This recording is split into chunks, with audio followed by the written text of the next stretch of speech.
Mothers in type 7, 5 of whom are shown, work hard to understand their babies. Most of them have had little or no previous experience with infants. They waver between controlling the baby too much and being fearful of exerting the necessary controls. Their empathy is uneven. There are indications, especially clear in this type, that the way a mother behaves toward her baby is a reflection of the way she remembers that her mother behaved toward her. Mothers in type 7 are uneasy about feeding procedures and often express an almost desperate wish for guidance. One of them, aware of her awkwardness, said timidly, "Maybe feeding the baby will be more fun later on." This beautiful red-haired little boy has already learned that he must swallow fast to keep up with his mother. Her intense look shows her interest in his feeding activity. Aware of his extreme hunger, she offered the bottle, but removed it too soon in order to feed cereal, believing that she must also accustom him to semi-solids. This is in accord with her belief that breastfeeding would make him dependent upon her alone.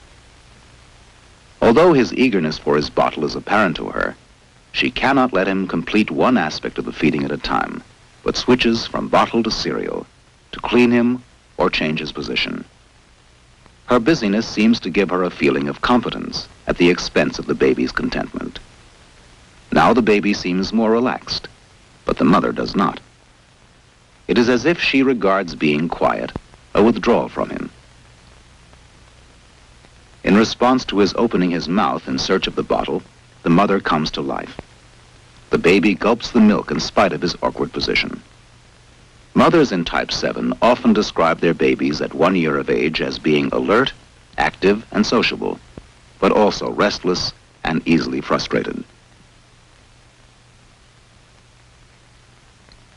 This patient mother, whose tension is at once obvious, has been sitting in this position for 10 minutes. From the baby's first days, she had difficulty in learning to hold him to her breast, even with the skillful assistance of a hospital nurse. Her attempt to make herself more comfortable without disturbing his sucking results in a more rigid posture for her and for the baby. In this scene, the bottle is given for the 3rd time after 8 episodes of breastfeeding. The mother's manner of holding the baby during bottle feeding is also awkward and inert. She reports that his feedings often last 3 hours because she has to make sure that his hunger is completely satisfied. During this 2-hour feeding, she patted and rubbed his back more than 5,000 times. For all her devotion, 6 feedings a day are carried out in this lusterless fashion. The 3rd mother in type 7 reports that the baby cries when the bottle is removed for burping. Nevertheless, she does remove it so often that her little girl is rarely allowed to suck for as long as 2 minutes. The same tense kicking of one leg seen mainly during this kind of burping at 6 weeks hampered the baby's crawling movements at 6 months. At 1 year, the baby stiffened her whole body when obliged to tolerate any passivity, and fought with all her might until she was permitted to stand and run. The mother now listens for the burp, although this means that she must disregard the baby's acute distress due to continuous deprivation of the bottle. In this feeding, the baby got 3½ ounces of milk in 45 minutes because half the time was given to burping. This young mother is delighted with the idea of feeding her baby, but she says that as he always falls asleep while sucking, she must try to keep him awake to maintain his schedule. Notwithstanding her exuberant efforts to arouse him, he remains sleepy. His fingers open and close helplessly as he grasps at the air in his attempt to gain equilibrium. 10 minutes later, her enthusiastic burping is still of no avail. He sleeps. She tries harder to wake him. She rubs his chest, tugs at his right arm, shakes his left arm, tickles each of his feet,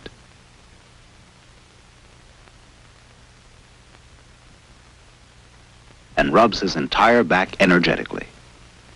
Now she concentrates excitedly on squeezing his cheeks, pressing down upon his chin so that she shakes his head with exceeding rapidity, and finally rubbing his hand. This was a quiet baby, and his responses to stimuli were slow, but his development was entirely normal. Later in the afternoon, as he awoke from a nap in the crib, he was observed to turn his head from side to side 6 or 8 times, in just the same way that his mother shook his head during her attempts to awaken him.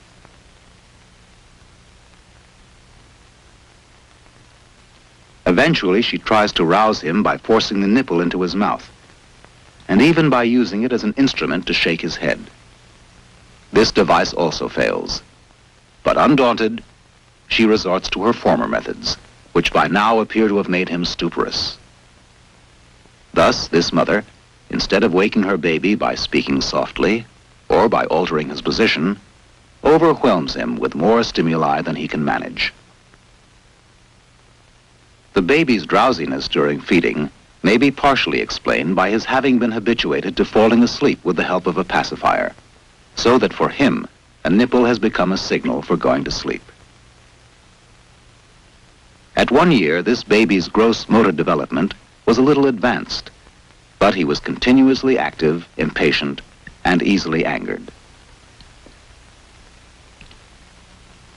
This last mother in type 7 is at ease for brief intervals of the breastfeeding. However, she nervously pulls the baby to her breast so that the little girl is held too high and too tight. She has explained that she is often at a loss to know what to do with the baby, but she does love to hold the baby's bare body close to her own.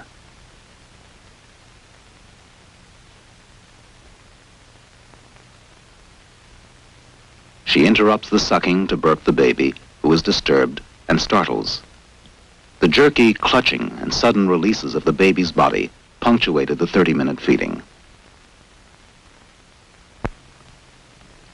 Among the 7 types of mothers, the qualities of empathy, control, and efficiency are observable in various degrees. One or more of these attributes are often missing, because few mothers, unfortunately, have the necessary emotional maturity and knowledge of infant development to respond to the needs of their infants sensitively and consistently. The study of over 100 mothers and infants during the infant's first year of life has shown that the babies of mothers in types 3, 4, 5, and many in type 7 show a high frequency of developmental lags at 1 year of age. Many of them are also prone to be irritable and passive, and to have temper tantrums, stereotypic behavior, low frustration tolerance, fears, low function pleasure, and disturbed object relations. In contrast, babies of mothers in types 1 and 2, and many in type 6, are at 1 year of age the most uniformly well developed in all areas. All of their mothers have at least adequate degrees of 2 of the 3 criteria of satisfactory feeding: empathy, control, and efficiency. This means that these infants begin their 2nd year of life with the capacity to make optimal use of their endowment.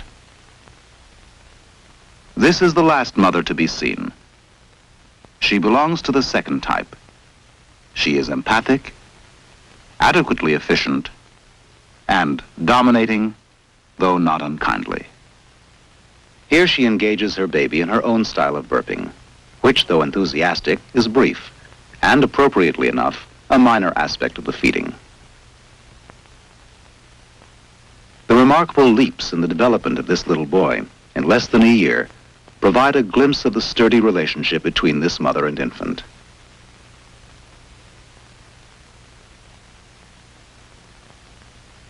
Here is this lively fellow at 6 months.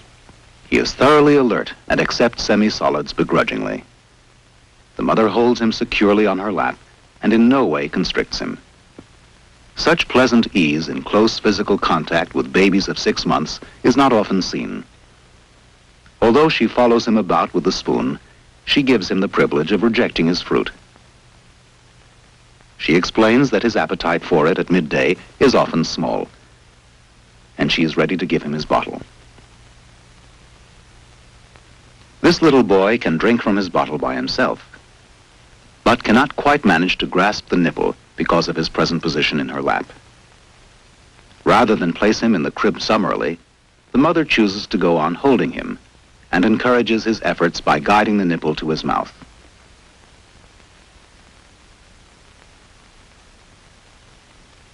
At 1 year, this boy shows that his mother's thoughtful training has its rewards. He can hold the bottle easily with one hand, but she still is glad to sit by protectively and lovingly. Now her tendency to dominate recedes, and she gives him the greater control of his own feeding. When he's in his high chair for solid foods, she can come and go within his range of vision, and feels free to clean up while he munches. For this baby, eating has become a happy game with mother. For very many other babies of this age, feeding is a routine that invariably generates conflict. Since this little boy has to wait for his mother's company, she provides a substitute, on whom he practices the game. Helpfully, she shows him where the baby's mouth is, and now everybody has been happily fed.